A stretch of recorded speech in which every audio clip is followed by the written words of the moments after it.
వారంలో కర్కాటక రాశి వారికి లగ్నంలో గురువు గారు యోగిస్తున్నారు, పంచమ స్థానంలో బుధుడు యోగిస్తున్నారు మరియు 4వ స్థానంలో శుక్రుడు యోగిస్తున్నారు.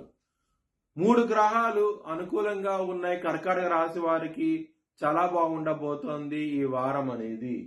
మీరు కనుక కందులు కనుక బ్రాహ్మణుడికి దానం చేస్తే గనక చాలా మంచి ఫలితాలు ఉంటాయి. లక్ష్మీదేవి టెంపుల్కి వెళ్ళండి, ఈ వారంలో ఇంకా మంచి ఫలితాలు చూస్తారు.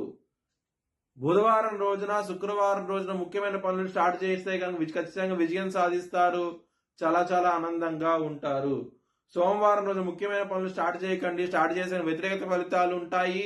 ధన నష్టం వచ్చే అవకాశం ఉన్నది, ఇబ్బందులు ఉన్నాయి కాబట్టి ఆ రోజున ముఖ్యమైన పనులు స్టార్ట్ చేయకండి. కర్కాటక రాశి వారికి ధనపరంగా మాత్రం ఎటువంటి ప్రాబ్లమ్స్ ఉండవు. ఈ వారంలో కుటుంబ